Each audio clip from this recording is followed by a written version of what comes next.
So Mark Carney becomes Prime Minister and suddenly Scott Moe is out here acting like he just discovered friendship bracelets. Yeah, you heard that right.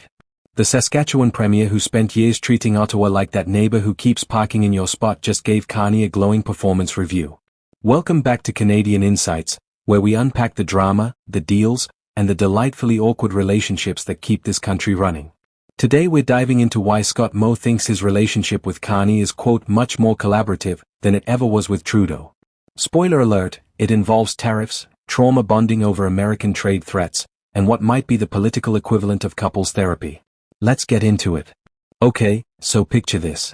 You've been in a relationship where every conversation feels like pulling teeth. Your partner keeps making decisions without consulting you, imposing rules about carbon taxes and environmental regulations while you're just trying to live your life selling oil and growing canola.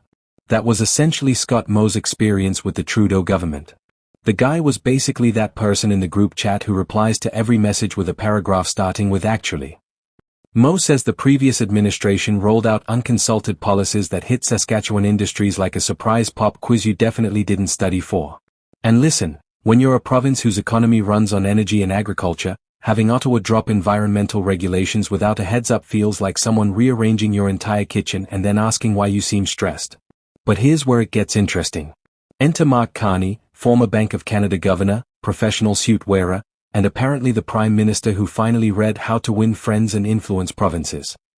According to Moe, the vibe has completely shifted. We're talking collaborative. We're talking consultative. We're talking about the kind of relationship where both parties actually pick up the phone before making major decisions. Revolutionary concept, I know. Now before you think this is just Moe being diplomatic because the cameras are rolling, he's actually putting his money where his mouth is. The Premier specifically pointed to that Memorandum of Understanding that Alberta Premier Danielle Smith signed with the federal government as proof that Carney isn't just talking the talk.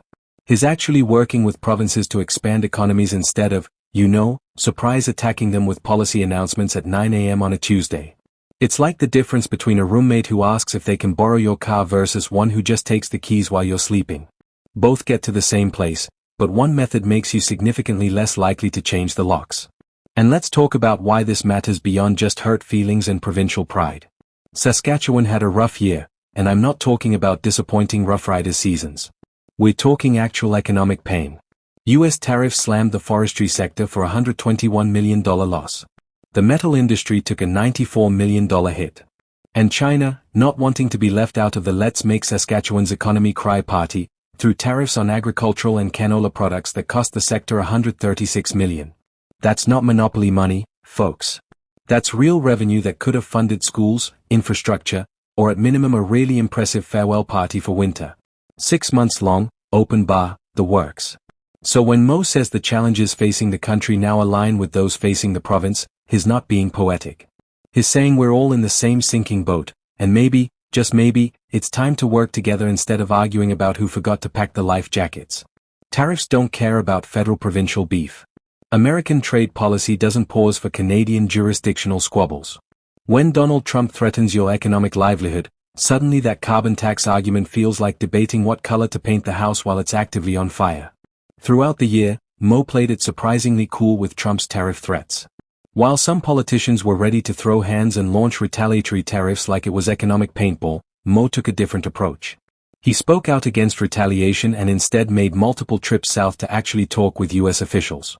Which, let's be honest, is probably the smarter move when dealing with someone who makes policy decisions via social media at 3 in the morning. You can't fight crazy with crazy. Sometimes you just have to smile, nod, and try to explain why Saskatchewan lumber isn't actually a threat to American national security. And this is where the Carney effect really shows up.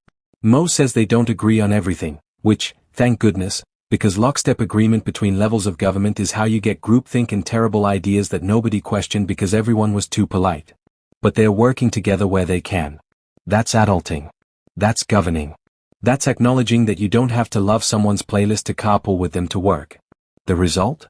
Moe genuinely believes Saskatchewan is in a better position now than it was a year ago. Different challenges, different prime minister, but actual collaboration instead of constant collision. Here's the thing though. This isn't just a Saskatchewan story. This is about how federal-provincial relations can make or break a country's ability to respond to external threats. When the US and China are playing economic hardball, Canada can't afford to have its provinces and federal government acting like divorced parents who communicate exclusively through angry texts. We need coordination. We need consultation. We need premiers and prime ministers who can actually work together instead of spending all their energy on jurisdictional turf wars.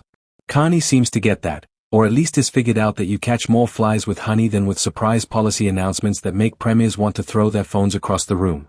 So what does this mean going forward? Well, if Moe's assessment is accurate, and Carney continues this collaborative approach, we might actually see provinces and the federal government functioning like a team instead of rival hockey franchises.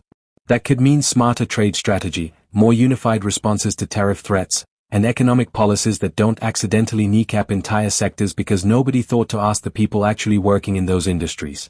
It could also mean Saskatchewan and other resource-heavy provinces feel less like Ottawa is their adversary and more like it's actually their partner in navigating an increasingly hostile trade environment.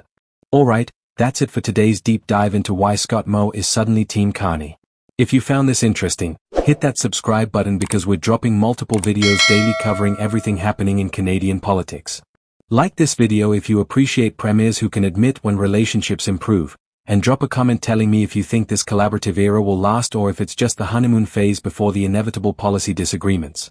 Share this with anyone who needs to understand why federal-provincial relations matter more than ever. I'm Canadian Insights, keeping you informed, entertained, and maybe slightly more cynical about politics. See you in the next one.